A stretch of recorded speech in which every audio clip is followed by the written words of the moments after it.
Welcome to the Being Curious Show. I'm Brian Mariani, founder of No Shift Own. And I'm Kelly Wagner, publisher of Edge magazine.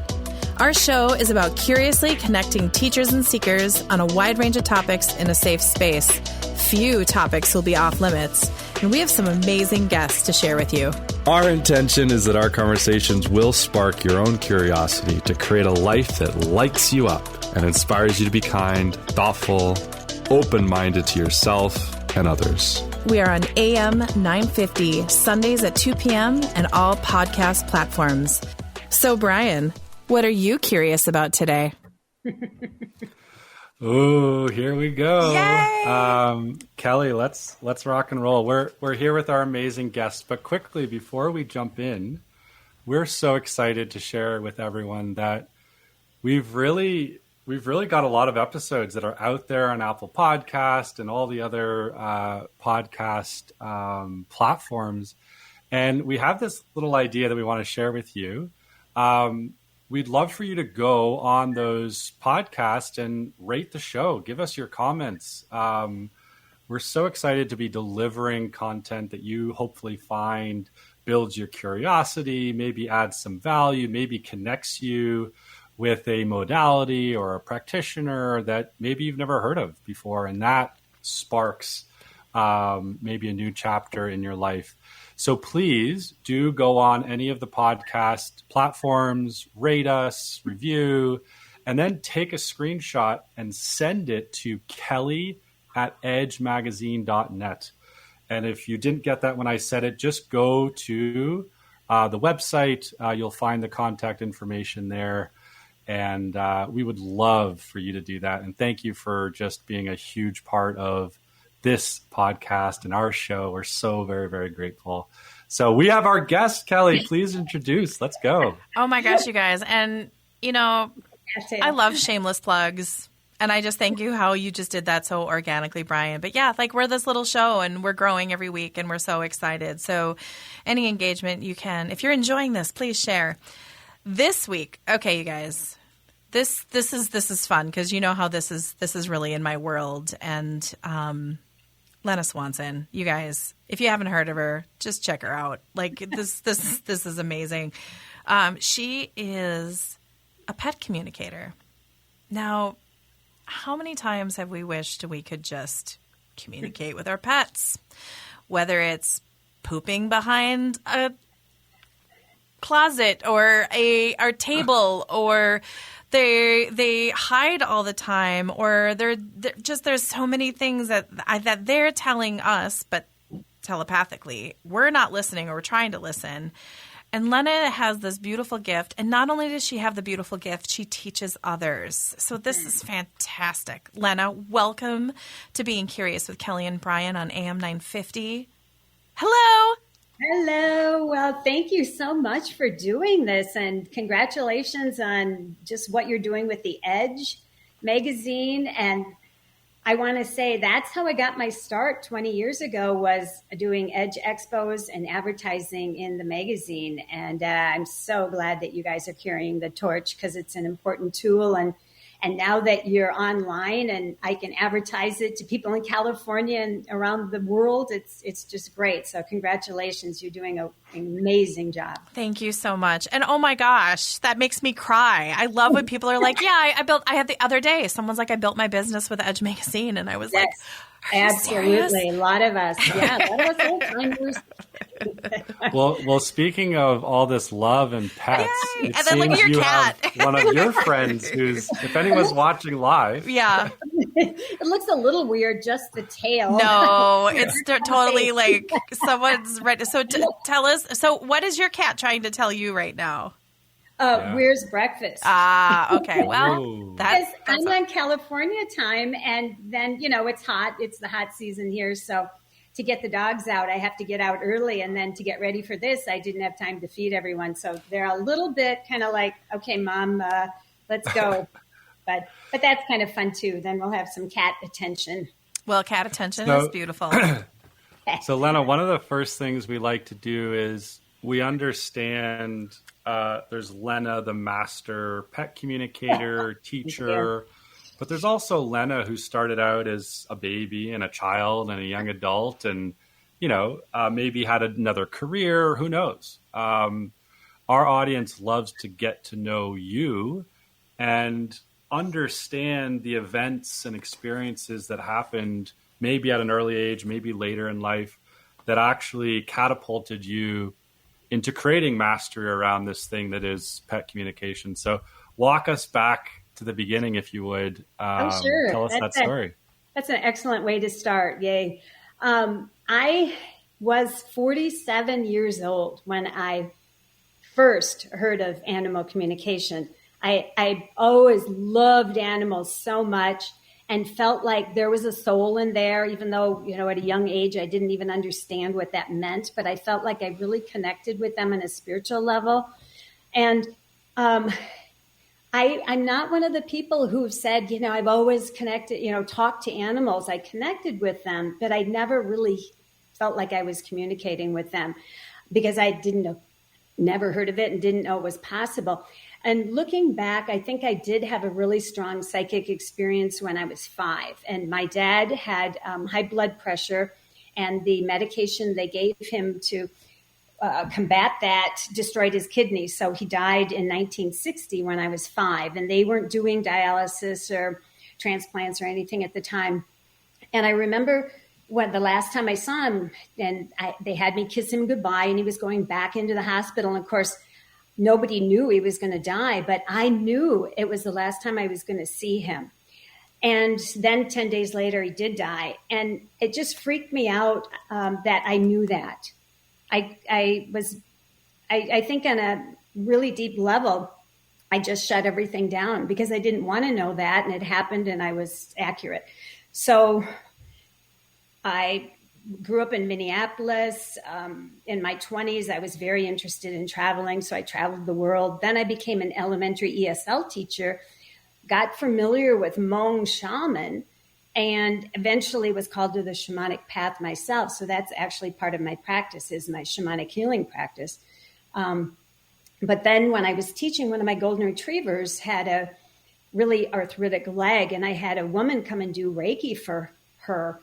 And the third time she came to do Reiki, she said, "Lena, you're so intuitive and you love animals so much, you should take an animal communication class." And this is when I was 47. And I'm like, what's that? And honestly, at the time, I was open to metaphysics and all of these things, but I didn't know anything about them, even to the point that when she said, "You're so intuitive," I didn't really know what she meant by that. I thought she meant like I had good gut feelings or, but it was also new to me. Then I did take an animal communication weekend course, and I wasn't good at all. I mean, we did these exercises. And I love your honesty. You're like, I wasn't good at all. Yeah. But I'm also stubborn, and I love animals. So I did take the advanced weekend a couple of months later. Well, interestingly, that was right when 9/11 happened in 2001. And then my sister up and died suddenly of a pulmonary embolism. And, we didn't even know she was sick. So all these things happened to me at the same time. Then I did take the weekend workshop after my sister died. And it turns out I could hear this cat talking to me and telling me about past life we had together. And I was just blown away. I was still teaching elementary ESL, but with my sister dying and taking time off of work to handle her affairs, I just left teaching and started doing animal communication professionally because it was something I could just do right away. I did take a lot of courses, though, because I think you need to figure out, exactly the interaction with the animal, interaction with people. But so that's kind of where I came from. But I love to tell my story because I think a lot of people who want to learn animal communication or psychic work, they feel like, I have to have been thinking this, doing this my whole life, or, and no, I mean, like I said, I never even heard of it till I was 47, and look at me now. So it's never too late to learn it. It's never too late to do it professionally. So tell us about telepathy. And can anyone do it?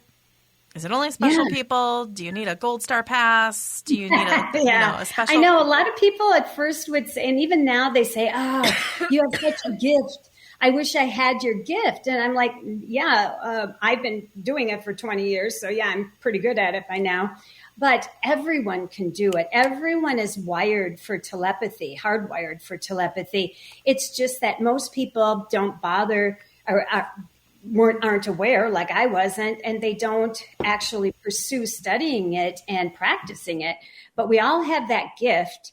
And so once you do start uncovering the gift, like through a class I teach or online course that I've been teaching, then you discover, oh my gosh, I really can do this. It's just being open to it. So telepathy is basically speaking to animals psychically, using psychic gifts, clairaudience, clairvoyance, getting images, hearing thoughts.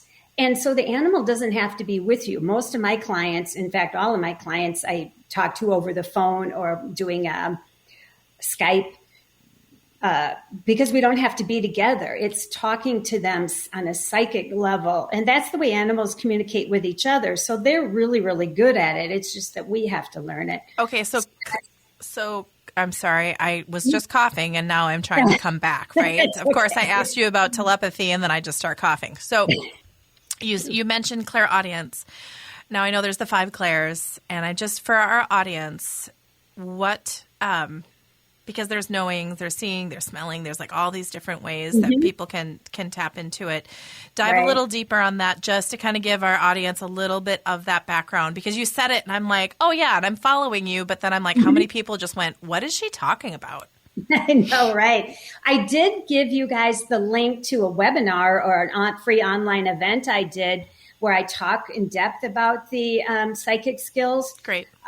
As a prelude to my online course. But yeah, it's the same as when somebody's doing a psychic reading.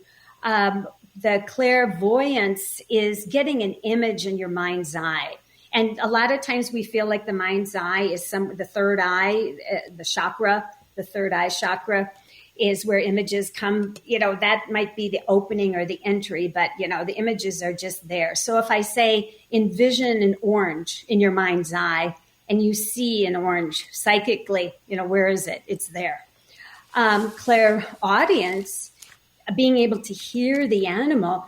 I used to teach English for years. So, when I lived in Europe for a couple of years and learned German and Swiss German. And so I think I'm very language adept. And so for me, I actually hear words animals are saying, and I can write, page after page of exactly what they're saying to me. So I hear that. Everybody has different strengths. Sometimes people are much more image oriented. Sometimes, like for me, my background, I'm much more word oriented, although I get images too. So that's what the courses are about, is helping people discover what their strengths are and then work on developing the rest. So I'm a knower and I get the images. That's right. Those are my two, whatever you want to call them. Yeah, the clairs. My clairs. I'm so glad you said I'm a knower, because that's a really, really important psychic skill that is sometimes the hardest for people, because you tell them you just know. And you have that warm feeling inside where you're relaxed and you just know that's the answer or that's the information, the correct information. But sometimes, people at the beginning are always, oh, I feel like I'm making this up. I feel like I'm making this up. But when you really check in, the information is coming way too fast. I mean, to make something up, you have to kind of decide to make it up, and then you have to think about what you're going to make up, right? And with telepathy or, the clairs, it just is there. And so the knowing is just as accurate, obviously, as as any other skill. But sometimes it's the hardest to really be comfortable with at first, right? And then you said you see images too? Yeah, animals are big on images. They're very big on images. You'll just all of a sudden they'll just send you something. It'll be there. So it's a good thing for people to kind of be aware of. Well, and it's universal when you think about it, right? And yeah. And then, okay, so I have a question. Since your words by the way, Mr. Brian lived in Germany as well, so I have a feeling you guys are going to go off on a tangent, a German tangent. Do you see the words coming in English or German, or can you ask the animal to give you a communication in a way, or does it just flow in? Does it mix up, or like how do you do that? See, the thing is, the telepathy is the animal's intention behind the words. So I can talk to a dog in Germany or any other country. And because we're sharing intentions of the language, not the actual words, it works. Okay. Mm-hmm. Okay, you guys. Oh my gosh. Segment 1's already done, you guys. Can you believe it? Wow. We're going to jump in. This is so much fun. You guys, I'm saying you guys love. Wunderbar. There we go. I was about to say, bring us out in German. This is the Being Curious with Kelly and Brian show, AM 950. We're here with Lena Swanson, animal communicator. Brian's here. I'm here. You guys, we're coming back. See you soon.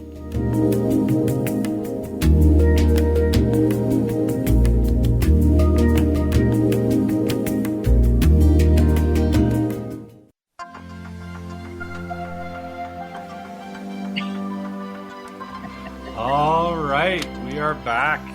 Being Curious with Kelly and Brian. Always. We have an amazing guest. Segment 1 flew by. Flew. We're going to jump right back in. We just want to say we're here with AM 950, the progressive voice, and let's go. So I think probably one of the things that's on everyone's minds just off of segment 1 is, hey, I love my pet. How much better could my relationship be with my baby, my pet, by maybe taking one of your courses or starting down this path of animal communication? What would you say to the millions and millions and millions of people who just absolutely love their pets? Yeah, good question. One thing that you hear or think about all the time as an animal lover is, I wish I knew what they were trying to tell me. I wish I knew how they're feeling. I wish I knew how I could help them.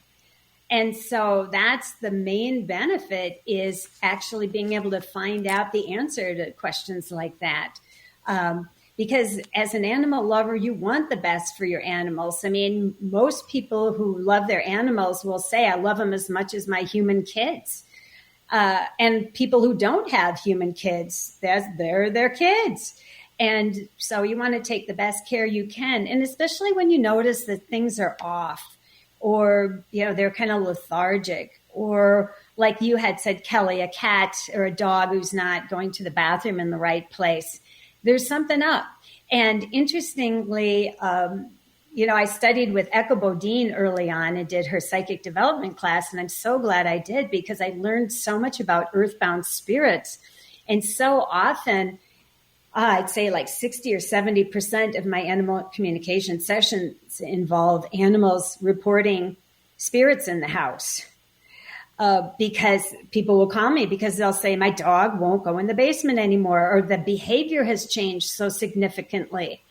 Or animals will, especially cats, will start peeing around the house. That's if it's not a urinary infection, it's a message. And that's the main thing. The benefit of animal communication is to find out what these messages are. So, yeah. And people, like I said, can learn to do it themselves. And even if they don't become a professional animal communicator, you have those lines of communication open with your own animals. And so you'll start getting hunches, and you'll start understanding what's going on with them. It's really a beautiful gift, and it makes that relationship so much deeper. So what's interesting is what you said about the picking up on spirits. I lived in a home previous that was built in 1973, and we heard from neighbors that the lady that lived there before us had like one of those animal doors, so they had the outside space and then the inside space, but she would leave for the weekend, and the dogs would just be barking, and they would be really I know, my heart hurts. Yeah. And our son picked up on, so we would hear the spirits of the dogs barking in the basement, and our cats hid all the time in that previous house. We moved recently, like within the last year, to a home that had never had animals and only had one owner, and our cats have never been out and about more. They don't hide anymore. They are out and about. I mean, you could just tell the energy of the house is so different. So I love that you touched on that, because that's like a really easy frequency to tap into. Well, and what I did years ago then, because it was happening so often, is I wrote up I used to tell people, and then I'm like, why don't I just write this up? So I wrote up a whole set of instructions on how to clear your own place. And I always tell people, if you want me to do it shamanically, I can do that. But I think it's really nice for people to step into their own power and take ownership of their home and all that space, and really let the spirits know, please cross over, or if you don't want to cross over, you're not welcome here, and create a boundary. And I've only had 2 or 3 people get back to me and say, could you do it? Could you do a shamanic journey and help these spirits cross over? Otherwise, people are amazed at how, with a really loving, compassionate intention, how they're able to help these lost souls leave and cross over. And of course, their animals are really, really thankful. Some animals get really freaked out by it. Others, like it'll be a multiple animal household, and one of the cats is really freaked out, and the rest of the animals go, yeah, I see that spirit. Doesn't bother me. And that's what I found too, is often that an earthbound spirit will end up picking on one animal, or be really in love with one animal and want to be around the animal. And, it's just a very unsettled energy. So they let us know with peeing or pooping. If an animal is pooping in the wrong place, I always say that's a message. Always. Well, you have to try. Okay, so I have 2 cats. So you have to try the multiple boxes, and then you have to go through the different cat litter. And, I was told, how we like the cat boxes that have the hood on it. Well, some cats don't like that. Some do. And so we went through all of that before we were like, yeah, we need to get a little curious on this. Well, speaking of cat litter and trying a million things, I donate, 15 to 20-minute sessions to those silent auctions for rescue groups and stuff. So years ago, somebody called me, and she had gotten a 15-minute reading, and she said, I'm just ready to euthanize my cat, Archie, because he keeps peeing out of the box, and I can't handle it. So I'm like, well, okay, let's talk. And so Archie showed me, he sent me an image, and she of a very, very full kitty box with full of litter. And he said, I hate that, because when I'm standing in there, I feel like I'm standing on shifting sands. Then he sent me an image of a litter box with about 1.5 inches of litter. And he said, this is what I want. I want to be able to have a very strong stance and then still cover stuff up. And so I because I always put my people on hold, talk to the animal, and then come back to them.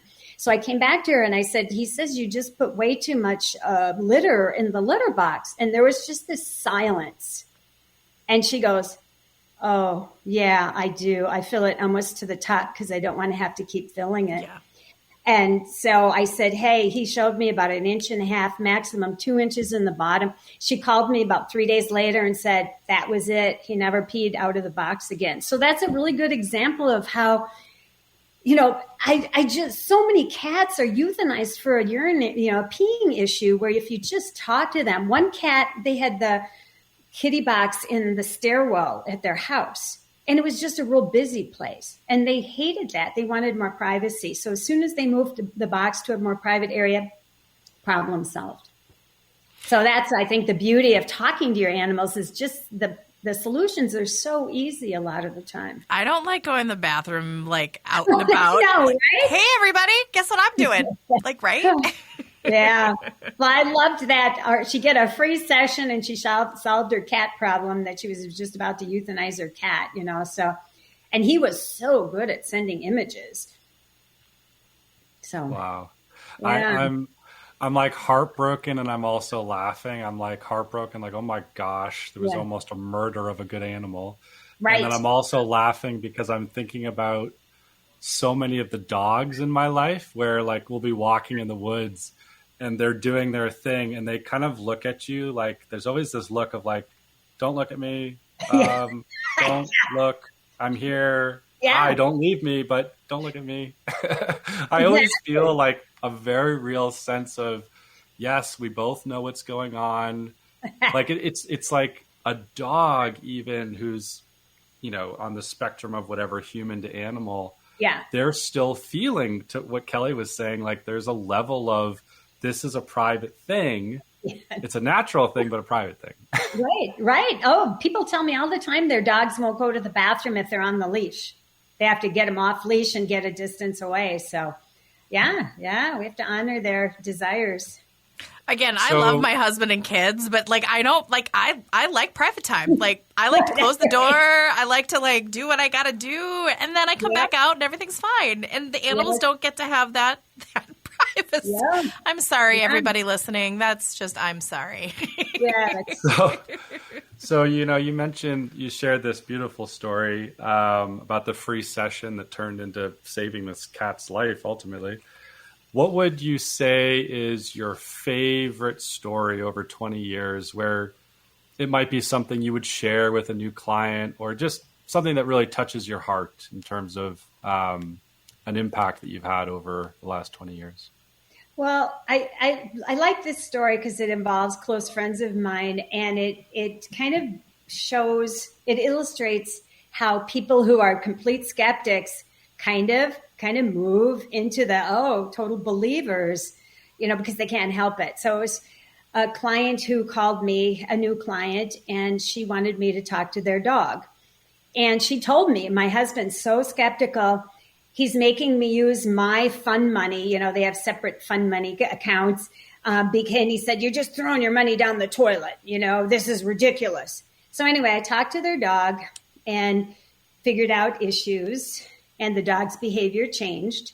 So then the woman called me again a few months later and wanted to talk again. And then when she got done, her husband said, well, what did the dog say? And she goes, I'm not going to tell you. You were trashing this whole idea and you're making me pay for it, right? So now, fast forward, I keep talking to the dog. We keep having great results. The husband can't, he's so skeptical, but he can't write it off to anything else. He can't just explain it away. So he finally, with all the evidence, has to admit, okay, she's talking to our dog and it's working and it's real. And so then he participated. Once he was into it, he was always coming up with super good questions. And when it was his birthday, he asked for animal communication session for his birthday gift. And they became really close friends of mine. Well, so that was years ago. So a couple of years ago, their current dog had some problem with her teeth, and they wanted me to check on it. So, they had it fixed at the doggy dentist. And so I said, yeah, that tooth is good, but she's giving me physically a tingling in my upper right side of my mouth. I think she's got yet a new problem going on. And my friend was kind of like, okay. So they bring the dog back to the vet. Sure enough, there's a tooth issue going on upper right side. And after all these years and becoming close friends, he goes, I still couldn't believe it.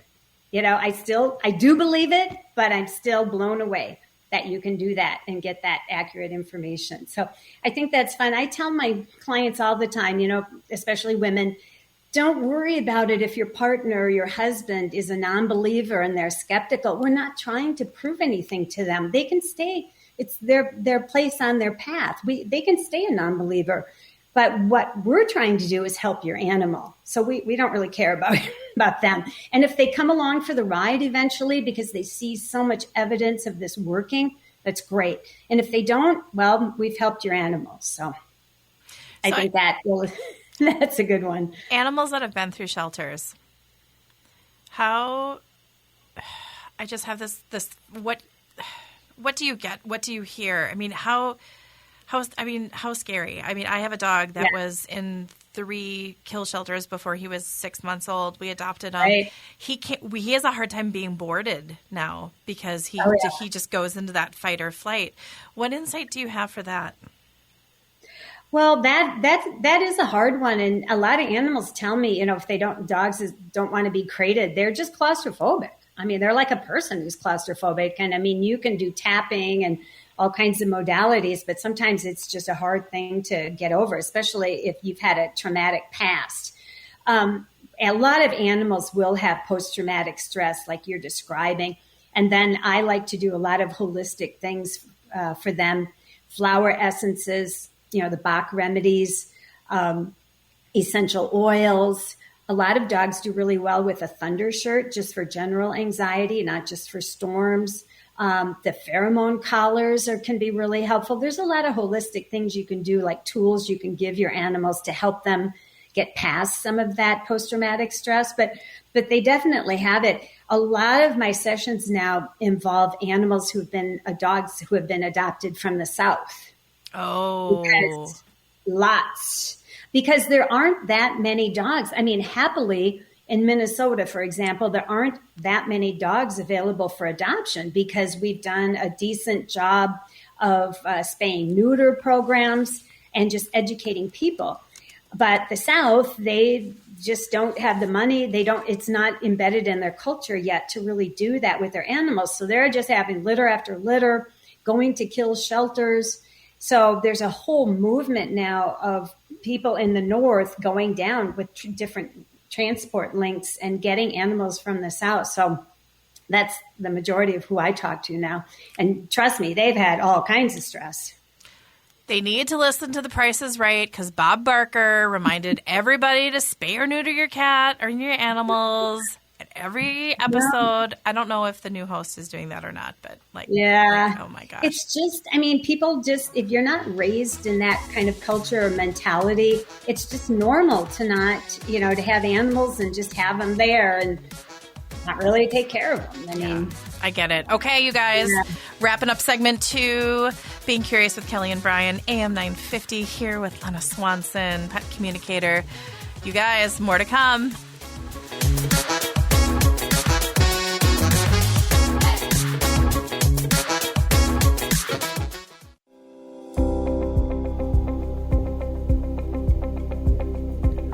All right, welcome back. Segment 3. We're having so much fun. The time's flying. Yeah, and we want to make sure we do get as much in as we can, and we want people to really get to know you. Ultimately, we want people to connect. We want someone out there to listen to this and go, I have to connect because of my pet, because of whatever reason they have, because they've just enjoyed their time with you. And I want to make sure that people know that there's actually more to you than just being a pet communicator, right? So I'd love for you to share a bit about, you also do psychic readings. You're also a shamanic healer, past life regression. Give our audience just more context around those other offerings that you have and how they might connect with you for those. Well, and they're all tied together, right? I mean, there's that beautiful, synergy with them. This is going to be great. Yeah, it's a good point. So I started doing animal communication, after my sister died, and I turned out that I was pretty good at it from the get-go. I did take courses, classes, practiced for a long time, and then left teaching and started doing it professionally. At the exact same time, I was called to the shamanic path. It was devastating. My sister was just a year younger than me, and we were really close. Shared a bedroom growing up, that whole thing.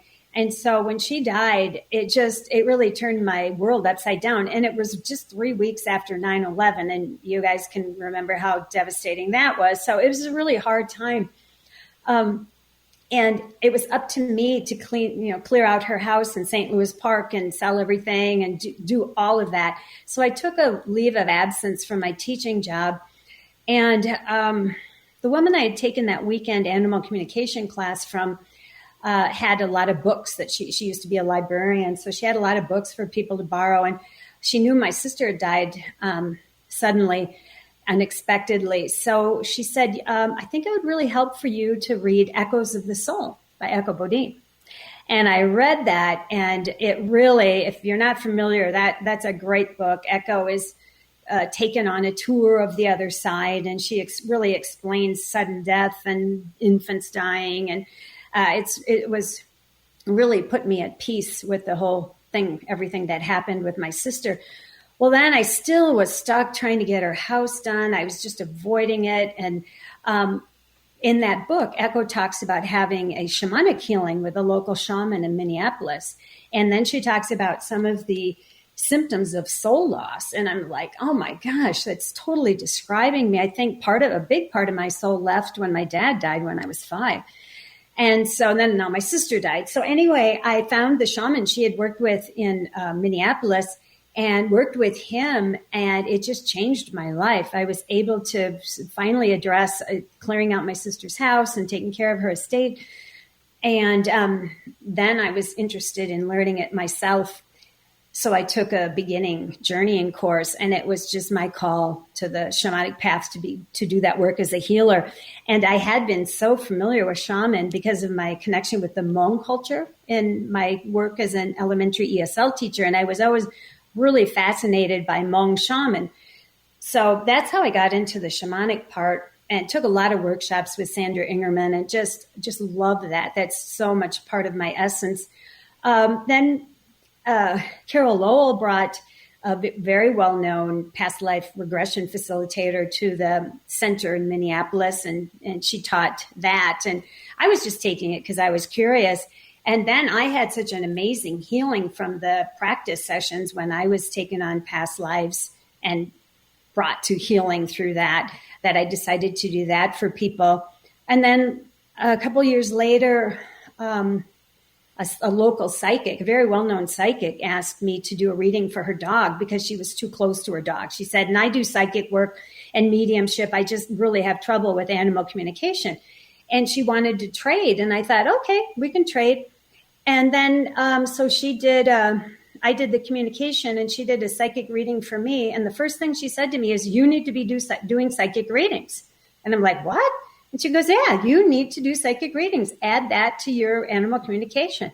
So I thought, okay. So I did a psychic reading for her, and she was super happy with it. And so we just kind of added that too. So those are the things I do now, and I love them. And luckily, I can still do all the work remotely because I moved to California 2.5 years ago, and then COVID hit. And so I was like, oh my gosh, but I haven't missed a beat with my practice. So that's been really nice. What I did miss a lot was teaching, because I was teaching in person at Echo Bodine Center in Minneapolis. And right around the year mark of COVID, after the first year, I remember thinking, oh my gosh, I just want to teach again. I really miss teaching. And then out of the blue, I got a solicitation from one of my fellow shamanic practitioners about buying a package where you learn how to and get support for creating an online course. And I thought, boy, this is interesting synchronicity. I was just thinking about how I miss teaching. And now here's the key to a very important and helpful key to learning how to do an online course. So that's what I have been doing lately. And I just actually finished my first online course in May. And I will say it was a labor of love. Doing all the promotion and designing the landing pages, and oh my gosh, it was just amazing. But I love teaching, and it is a way to reach more people. So I am going to continue to do the online teaching. And, the COVID variants keep coming, and I don't know when and if I'll ever teach, in person again in small groups. I'd like to, but right now I'm just going to focus online just for safety and just to reach more people. Okay, so your 7-week online course, when's the next time you're going to do that? I'm not quite sure. I want to offer a professional level animal communication development for people who really, really want to take it seriously and possibly become professional animal communicators. I'd love to have more people who I feel are really good at it and are viewing the work as being of service. I know a lot of people say, I'm so sick of my corporate job. I'm going to do this because, I can earn good money. But I really want to foster a sense of being of service to people and animals, and not just, hey, I'm sick of my, life. I want to do this now. So I'd like to coach people in like a year-long coaching program, coach a small group of people, and call it a professional level course, whether they use it professionally to become a communicator, or a lot of people are working with animals. They're horse trainers, they're dog trainers, they're veterinarians, vet techs. I mean, anyone who's working with animals could use a professional level course. But the beginning course that I just taught, I think I'll probably be doing that again in January. I'll have to see schedule energy wise, what I'm kind of still waiting for guidance on that. And is that on your website, connectingtoanimals.com? Is that how people can find out more about that? Okay. That's where the course stuff is. Otherwise, I have my lenaswanson.com website. Perfect. No, that's fantastic. So something I want to ask you is communicating with deceased animals different than communicating with animals that are here on Earth right now? No, not at all. When we're talking to animals, we're speaking with their soul, and whether they're incarnate in a body or not, it doesn't matter at all. And those are some of the most fulfilling communication sessions I do, because there is so much, grief around the loss, but then there's so much worry about, did I wait too long? Did I euthanize too soon? Were there other things I could have tried? I just talked to a longtime client. I mean, it's kind of interesting now. A lot of my clients I've had for 20 years. Sure. Their kid, the kids were in high school when I started, and now they're on their own. I've been through 2 or 3 of their groups of animals. But, one woman I talked to recently, a longtime client, her rabbit just up and died. And it was just devastating. The rabbit was young. The woman happened to be out of town, which is the worst when your animal dies and you're not there. But it was really comforting, because then she was like, was there anything I could have known? Were there signs that I should have seen? Did I miss something? And the rabbit said, no, I was feeling great until the moment I died. And I feel like it was a heart defect, and I was going to go at some point. It was just going to blow anyway. And that literally is how he died. So it was very comforting for her to know that there's nothing she could have done, and it was just inevitable. So, but I haven't, when you're actually talking to the deceased animal, it doesn't feel any different at all. But think about it as a wellness program. So you bring a dog in, whether it was through a litter where it was loved and nourished and had all of that, and then all of a sudden it's playing around with its playmates. I'm talking about like dogs. And then all of a sudden you grab it and you're loving on it. And it's like, wait a sec, where's my mom? Where are my friends? Where am I? Right? And to be able to communicate that way. But then as the animal joins the family and has different life events, to be able to have an animal communicator on your wellness team for your animal, I think is powerful. Oh, absolutely. I have a few clients who pretty much, we talk to their animals once a month. Yeah. Just to check in, to make sure everything's okay. There's always some kind of issue. It's really good, I think, to check in consistently, because, and I end every session that I do, one-to-one sessions, I ask the animal, I tell the animal, thank you for all the information. And then I say, is there anything you want to tell us that we haven't asked you? And it's amazing that can yield so much important information. Just saying, hey, instead of being so person-centric, like, well, I have all these questions, what about the animal? Maybe the animal has questions for you. What are some examples of really good questions that you've wrapped up with that the animals have shared with you that you were like, oh my gosh? Well, oftentimes they just want to express their thanks and say, thank you for the good care, and I love you. And but sometimes, like for one woman who had a Shih Tzu, and she really wanted to she had a rescue Shih Tzu, and she really wanted to rescue another one. And her little dog would always say, no, I want to be alone. I don't want another dog. I don't want another dog. So we kept asking her for probably a couple of years. And then we just stopped asking because she kept saying no. Well, then literally after 3 or 4 more years, I said to her, the dog, after a session, at the end of a session, I said, is there anything you want to tell us? And she goes, yeah, I want another dog. I'm like, what? You've said for years you didn't want another dog. And she goes, well, I didn't want one before, but now I do. And she just, we hadn't asked her for a couple of years because she kept saying no. So that was really cute, because we would have missed that. So I always open it up to the animals. Sometimes I think they'll talk about some condition or something that we haven't honed in on that the person wasn't aware of. They'll bring something up. So it can be really helpful. Sometimes they'll say, oh, by the way, there's a spirit in the house. I'm like, what? Because we've been busy talking about other issues and it wasn't really bothering them. But then as long as we're talking and as long as I said, is there anything else? They say, oh, yeah, by the way, there's a spirit in the house. Oh, okay. So, yeah. So it's a good way to end this session. Oh, my gosh. Okay. So we've flown by. This has been a great show. Connecting Animals or connectingtoanimals.com is your website. That's for my courses. That's for your courses. That's my connectingtoanimals.com is exclusively for my online courses. And then for my practice to read about shamanism, past life regressions, and all that, it's lenaswanson.com. Lena. It looks like Lena, but my family's always pronounced it Lena. That's so fantastic. So if you've piqued curiosity for anybody today, what's a great way to start just finding out a little bit more about, go to your website, of course, but what's a little action that you'd like our audience to take with you today? You know, what would really be good is I have a 15-minute minimum just because it takes 15 minutes to get the description of the animal, to make the connection, figure out what we're talking about, right?